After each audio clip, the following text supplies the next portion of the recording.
In the quiet outskirts of Willow Creek, Oregon, where the towering pine trees whispered with the wind and the mountains guarded the valley like ancient giants, there lived a man named Ethan Miller. Ethan was not wealthy, nor did he seek wealth. His life was simple.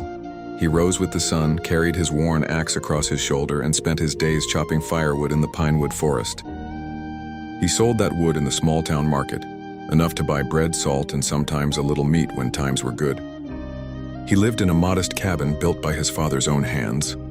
The roof leaked when rain poured too hard, the wooden door creaked each time it opened, and the chimney smoked unevenly in winter. Yet for Ethan, it was home. The people of Willow Creek often said, "If there's one man in this town you can trust, it's Ethan Miller." He never cheated a buyer, never lied about the weight of his wood, and never overcharged a struggling neighbor. Even when offered bribes to cut timber illegally from the protected forest, he refused. His honesty was his pride, though it brought him little money. One hot summer evening, after chopping wood for hours, Ethan walked down to the Silver River. The river was beautiful in a way words often failed to capture. Its surface shimmered like liquid glass, reflecting the sunset with strokes of crimson, gold, and violet. Children from the town often swam there, and fishermen swore the trout from Silver River tasted sweeter than from anywhere else. But Ethan came only to rest. He knelt by the bank, scooped water into his rough palms, and splashed it across his face. The cold touch was refreshing after the long day's toil. He leaned back, listening to the crickets, the rustle of leaves, and the faint roar of the river as it curved around rocks downstream. Then he heard it, a soft whisper like the sigh of the wind. "Ethan." He froze. No one was nearby. Again it came, "Ethan." He looked around, scanning the empty banks. The sky was dimming, the forest stretching shadows across the ground. Heart pounding, Ethan leaned closer to the river, thinking perhaps the sound came from beneath the water. That was when he saw it. A glow. It began faint, as if the moon itself had hidden in the water. Then it grew brighter, shimmering until the whole river around him glowed like silver fire. From the depths rose a figure, graceful, tall, and radiant. Her form was shaped like a woman, but her skin shimmered like the surface of a pearl. Her hair flowed endlessly, merging with the currents, and her eyes were as deep as the river itself. Ethan stumbled back, his axe nearly slipping from his grip. The figure spoke, her voice flowing like music mixed with the current. "I am the spirit of Silver River. For centuries I have watched over these waters, guarding them against greed and corruption. Few see me, but I see all." Ethan dropped to his knees, bowing his head. "Spirit, forgive me if I have disturbed your rest. I am but a poor man seeking nothing but to cool my face." The spirit smiled faintly. "That is why you see me, Ethan Miller. You are humble, honest, and unlike so many, you take only what you need. Your heart is not poisoned by greed." Ethan swallowed hard, unsure what to say. Finally, he managed, "I only wish to provide for my family. I do not deserve such honor." The spirit's eyes glimmered. "And yet honor finds those who do not chase it." For a moment, silence fell. The river flowed softly, the trees swayed, and Ethan could hear his own heartbeat echoing in his ears. Then the spirit spoke again. "Return here at sunrise, Ethan. I will test you. If your heart remains true, you will be rewarded. Not with riches of gold, but with something far greater." Ethan frowned. "Test me? I do not understand." The spirit tilted her head. "In time you will. Go now and return with the morning light." And with that, her form dissolved back into the glowing waters. Slowly, the light dimmed until the river was once more ordinary, calm and dark beneath the night sky. Ethan sat there, trembling. Part of him wondered if he had simply dreamed it from exhaustion. But no, his heart told him it was real. The spirit of Silver River had chosen him. As he walked home beneath the starlit sky, questions swirled in his mind. What kind of test awaited him? What gift could possibly be greater than gold? He could not know then that his honesty was about to be tested in ways that would echo through Willow Creek for generations. The dawn in Willow Creek was always something special. The first rays of sunlight pierced through the pine trees. The fog rolled lazily across the riverbanks, and the sound of songbirds filled the valley like a morning hymn. That morning, Ethan Miller rose earlier than usual. Sleep had barely touched his eyes, for the words of the spirit of Silver River had echoed in his mind all night. "Return here at sunrise. I will test you." He dressed in his plain work shirt, tied his worn boots, and carried his axe as always. Yet this time, his footsteps toward the river felt heavier, as though destiny itself guided him. When he reached the banks of the Silver River, the water gleamed brighter than usual, as though waiting for him. He stood quietly, heart pounding. Then, just as before, a glow shimmered beneath the current. Slowly the spirit rose again, her form radiant and graceful. "You kept your promise, Ethan Miller," she said, her voice carrying both kindness and power. "Today I will test your heart." Ethan bowed. "I am ready, though I do not know what you expect of me." The spirit extended her hand, and with a flick of her wrist the river parted. From the depths emerged a gleaming object. She held it up, and Ethan's eyes widened. It was an axe, but unlike any axe he had ever seen. Its handle was polished oak wrapped in leather, and its blade was pure gold, shining so brightly the morning sun seemed dull beside it. "Is this your axe?" asked the spirit. Ethan's mouth went dry. He stared at it for a long moment. His own axe was old and plain, its blade dulled by years of chopping, the handle chipped by calloused hands. This golden axe could change his life. If he returned to town with it, he could sell it, buy land, live without struggle. But deep down, Ethan knew the truth. He shook his head. "No, spirit. That is not my axe." The spirit's eyes gleamed. She lowered her hand into the water again. This time she drew out another axe, its blade of pure silver, sharp and elegant, glinting like moonlight. "Then surely this is your axe?" she asked. Ethan's heart trembled again. Silver was not as precious as gold, but it was still far beyond his means. With this he could live comfortably, maybe even help the whole town. But again he whispered, "No, spirit. That is not my axe either." The spirit studied him closely, her gaze piercing into his very soul. Then one last time she reached into the depths and lifted a third axe. This one was plain. The wooden handle was cracked, the blade worn from years of use. Ethan recognized every mark, every dent. It was his. The spirit held it out. "And is this one yours?" Ethan's lips curved into a weary smile. Relief washed over him as he nodded. "Yes, spirit, that is my axe. It may not shine like gold or silver, but it has served me faithfully, and I have earned every cut and scar upon it." The spirit's face softened into a radiant smile. Her voice rang with approval. "Honest Ethan Miller," she said, "your heart is as pure as these waters. Though I offered you gold and silver, you chose truth over riches. Few men resist the call of greed." She held out her hands, and to Ethan's astonishment, all three axes, the golden, the silver, and his own plain one, floated before him. "These are yours now," said the spirit. "For your honesty, I grant you both wealth and the strength to continue your honest work. Use them wisely, Ethan. Remember, wealth is a servant, not a master." Ethan's eyes widened. "Spirit, I cannot accept such treasures. I am but a poor man." But the spirit's voice grew firm. "It is because you are poor yet honest that you deserve them. Take them, and let them bring good, not greed." Reluctantly, Ethan accepted. His rough hands closed around the handles one by one. The golden axe way-7'd heavy with power. The silver one shimmered with beauty, and his old one felt like the embrace of an old friend. As the spirit sank back into the waters, her last words lingered in the air. "Guard your heart, Ethan Miller. For when others see your fortune, they too will be tested, and not all will pass."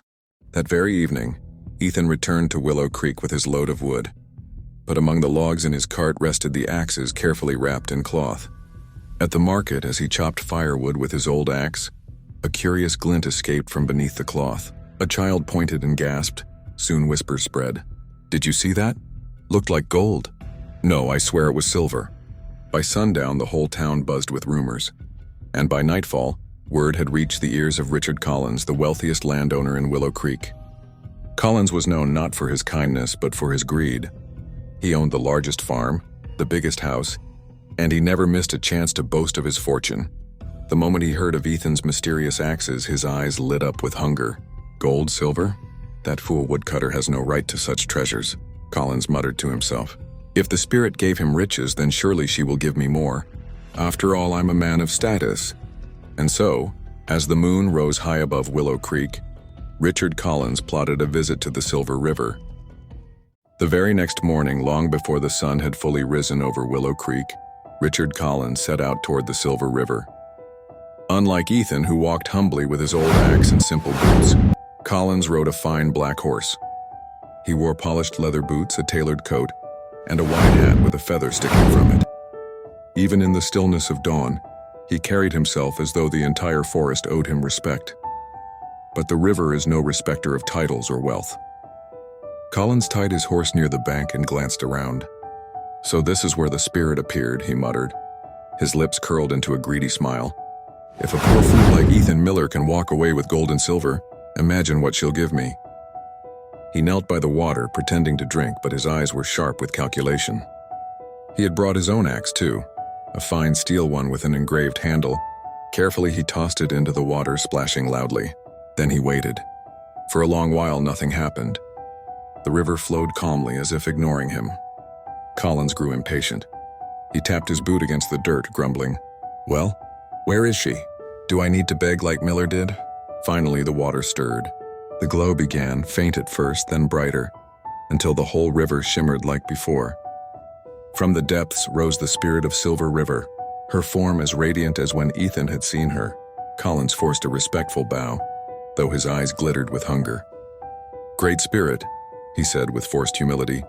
"I, Richard Collins, landowner and man of honor, have lost my axe in your waters. Surely you would not deny me your grace." The spirit studied him quietly, her gaze piercing. Then with a wave of her hand, she lifted an axe from the water.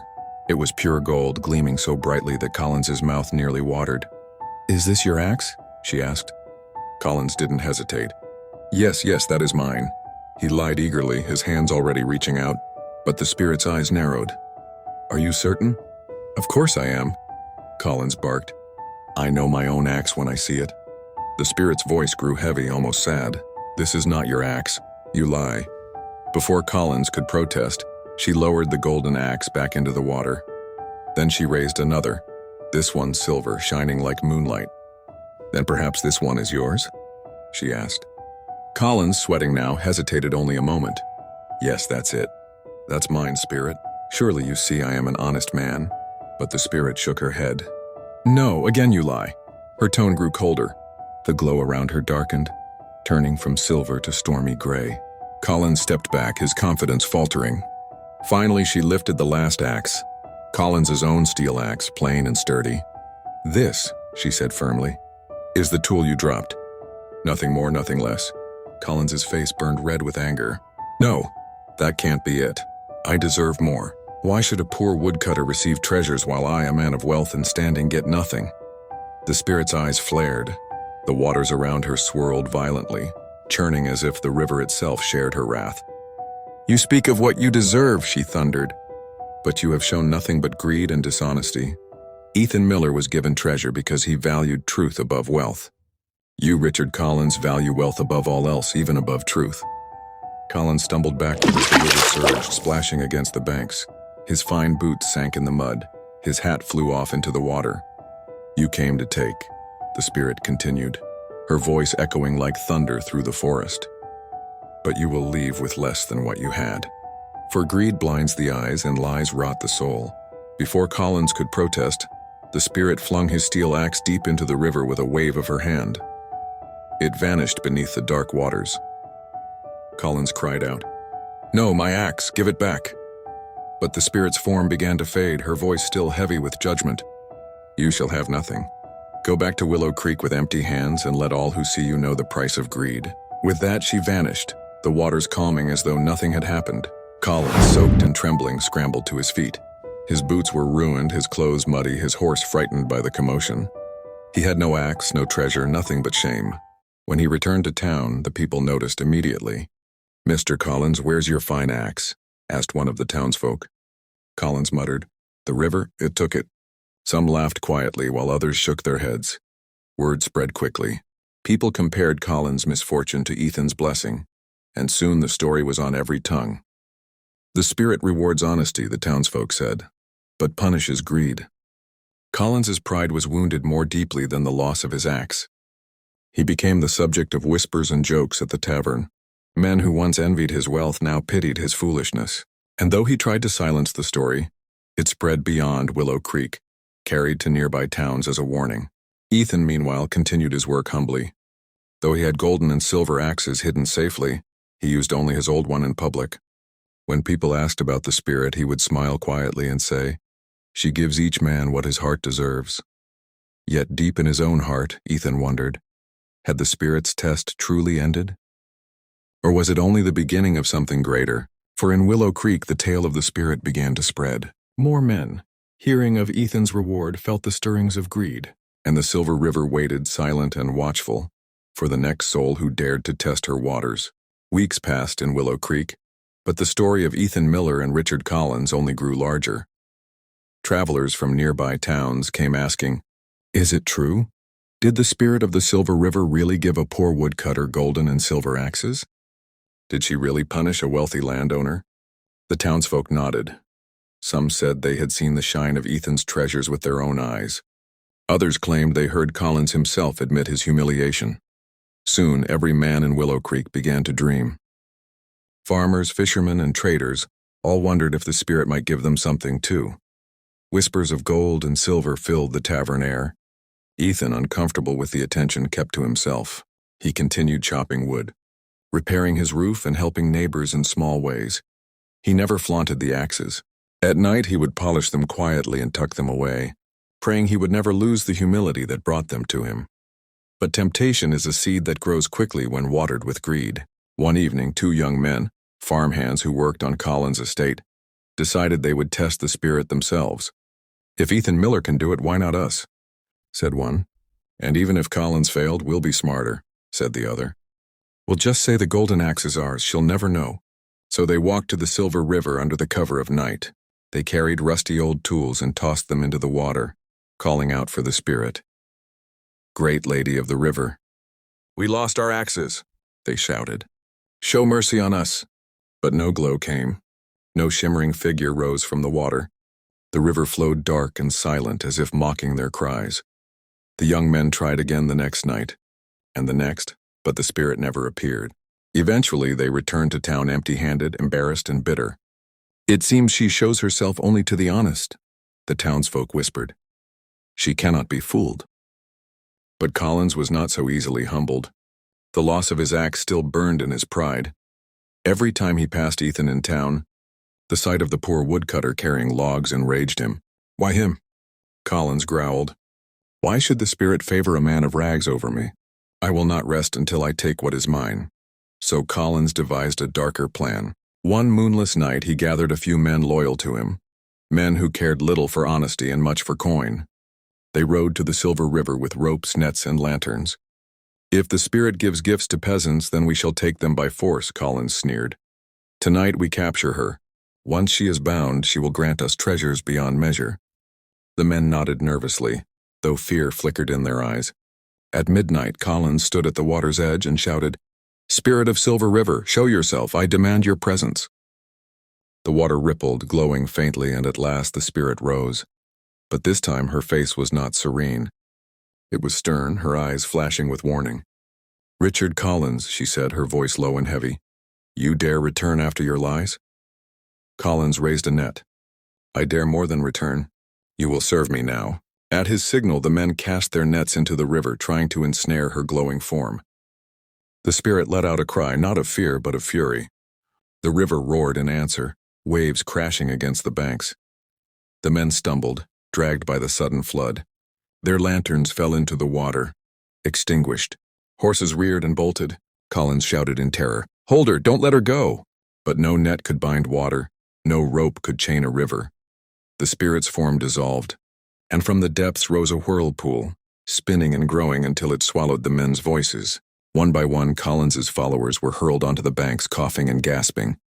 But Collins himself was dragged to the center of the whirlpool, his cries drowned by the thunder of the current. With a final flash of silver light, the waters calmed, leaving no trace of him. The spirit rose once more, her eyes sorrowful yet unyielding. She looked at the shivering men on the banks. "Greed blinds the heart," she said, her voice echoing across the valley, "and pride destroys the soul. Remember this and warn all who would walk this path." Then she vanished beneath the waves. By dawn, the men returned to Willow Creek with trembling lips, telling all what had happened. Collins was gone, swallowed by the very river he tried to control. The town was shaken. Some mourned him, but most whispered that justice had been done. The story spread quickly, carried on wagons and boats, until every neighboring town knew. The spirit of Silver River could not be tricked, bought, or bound. And Ethan Miller? He lived quietly as always. He continued chopping wood, selling it at fair prices and offering help to neighbors. He never once boasted of his golden or silver axes, and when children asked about them, he would smile and say, "They are reminders, nothing more." The spirit gives not to make a man rich, but to see if he remains true. Sometimes on summer evenings, Ethan would sit by the river bank listening to the water. He never called for the spirit again, but in his heart he felt her presence, watching, guarding, reminding. Years later, when Ethan grew old, his story was told to children as a lesson. That honesty brings blessings greater than gold. That greed and lies bring only ruin, and that respect is earned by character, not by wealth or titles. The Silver River still flowed as it always had, winding through the valley. Travelers who visited Willow Creek often paused by its banks, hoping to catch a glimpse of the spirit. But she rarely appeared. Perhaps she waited for hearts as pure as Ethan's.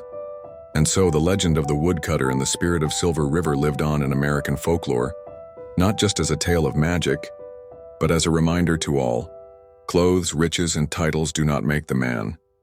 It is honesty, humility, and integrity that shine brighter than gold.